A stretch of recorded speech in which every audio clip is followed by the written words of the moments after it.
This episode is a continuation of the discussion on vision and the senses from Season 6, Episode 7. Tons of monsters in your arsenal have magical ways to sense, detect, and hunt your players. By understanding these supernatural, magical senses, you can make more interesting scenarios for those monsters to exist in. But my main goal would be to help you avoid the rules lawyering that can clog up your otherwise well-paced combat encounter. And as we talk about Blindsight, Tremor Sense, truesight, realize that none of these bypass perception. Monsters with these senses still have passive perceptions. The creature can be hidden from, they can still be bypassed by stealth, but each one of these senses may have unique caveats, exceptions, and rules to it. So let's start with Blindsight, which is covering a huge range from natural to magical senses. Blindsight is a catch-all word for things like echolocation, hearing, smelling, tasting the air like snakes do. This could also be electroreception, like what sharks have to find prey. Or it could be entirely made up, like pheromone vision, or the ability to see auras on creatures. Instead of listing those out individually, bats get echolocation at this range, flying swords have pre-programmed magico-vision. They just took all the senses that make up for sight, or replace sight, and put them in the Blindsight category. A monster with Blindsight can perceive its surroundings without relying on sight organs, but still, like dark vision, within a certain radius. Beyond that radius, they may be able to see if they have eyes. The easiest way to tell if a creature has eyes is not to look at the picture, but to look under senses next to the Blindsight range and see if there are parentheses saying, blind beyond this radius. Crawling claws, which are just disembodied animated hands, do not have eyeballs. Therefore, if a creature is beyond their Blindsight range, they cannot sense them. Having Blindsight does not mean you are automatically immune to the blinded condition.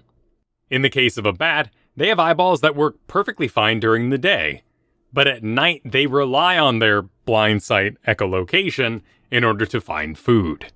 So if you did blind a bat, we would now treat it as though it has those parentheses. It could only see inside its Blindsight radius. Those creatures without any eyeballs whatsoever, like the Intellect Devourer, like the Flying Sword, will often have condition immunities to blinded. They are entirely immune to that blinded condition. Sadly, this isn't a perfect system. The Crawling Claw does not have immunity to blinded. I don't know how you would blind a hand, but it apparently can happen, rules as written. Don't overthink this. Blindsight is a magical sense that lets them see as though they had sight within the radius. These creatures can still see a wall that makes no noise, the floor that has no smell, and could perform everyday tasks like cooking a meal at full speed. This also means that if the creature wants to cast a spell that is on a target they can see that target to cast the spell. It might be easiest to think of this like sonar. There are waves pushing out that are giving sight. If a player is hiding behind a large rock, has cover, they would not be seen by the creature with Blindsight. But things get a little magical when it comes to fog or obscured vision. Creatures with Blindsight are aware that there might be fog, that the vision would be obscured for normal creatures. With Blindsight, they would perceive their prey normally, but also perceive that they are surrounded by a white noise that is making up that fog. The Blindsight creature would not be subject to lightly obscured or heavily obscured in those instances. It's also worth noting that Blindsight is not countered by invisibility. When it comes to your players countering a creature with Blindsight, sometimes it's baked in, and sometimes you can make it up on your own. In the case of the Grimlock, it has the feature Keen Hearing and Smell, which gives it advantage on perception checks when hearing and smelling. The Grimlock is conditionally immune to blinded, but it also has the feature of blind senses. The Grimlock can't use Blindsight while deafened and unable to smell. So if your players brought a gong and a stink bomb. They could effectively blind the Grimlock, and then it would be forced into that condition. But the monster manual doesn't make it clear how a Grell's Blindsight works. Is it smelling the air? Is it sensing psychic vibrations? Could you use a mind blank spell to trick the Grell to sneak by it? A creature with no eyes, like a black pudding, wouldn't be able to see an illusion, but the Phantasmal Killer spell puts an illusion inside the creature's mind. While the pudding is immune to fear, would this still allow you to distract the creature, make them think there's something that isn't there? These sort of situations are up to your own home rules, what you decide as DM. But I encourage you to let players know how Blindsight works, and, if you're up for it, how each individual creature's Blindsight works. Because combat is so time-intensive in D&D, there's not a lot of repeat creatures, so we don't force lessons upon our players in that way. Sometimes it's just better to spill the beans. You could say, the ochre jelly, sensing your body heat, slimes towards you. We gave away how the Blindsight works there. It is sensing heat. We would want to make sure that jelly is attacking the creature with the most body heat or mass, or maybe holding the torch to make that clear. The better option would be to have an NPC relay that information to them as a warning. The second specialty sense is also the rarest one, Tremor Sense. Tremor Sense, just like Dark Vision and Blindsight, has a radius, and within that radius they can detect and pinpoint the origins of vibrations. This still requires perception. Monsters with Tremor Sense still have passive perceptions, and they do not automatically detect anything in that radius. Players could still use a stealth check, in this case, stepping lightly, to avoid alerting a Tremor Sense creature. Tremor Sense does require that the monster is in contact with the same ground or substance as the player to sense them. This means that Tremor Sense can detect through walls, but rules as written, the flooring would have to be the same type of ground on the other side.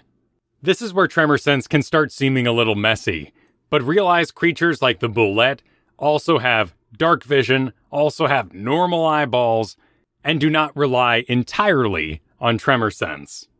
In the case of the Purple Worm, they have Tremor Sense and Blindsight, though the Blindsight doesn't have a parentheses range on it, so somewhere on this Purple Worm there are eyeballs. Again, we don't overthink these things. The main questions you need to prepare for from your players are going to be based on your individual scenarios. A lot of monsters who have Tremor Sense also have the ability to burrow, or in the case of the Earth Elemental, can Earth glide, move through non-magical unworked earth and stone. In that sort of situation, Tremor Sense makes perfect sense. A predator is waiting below the ground, ready to spring on your players.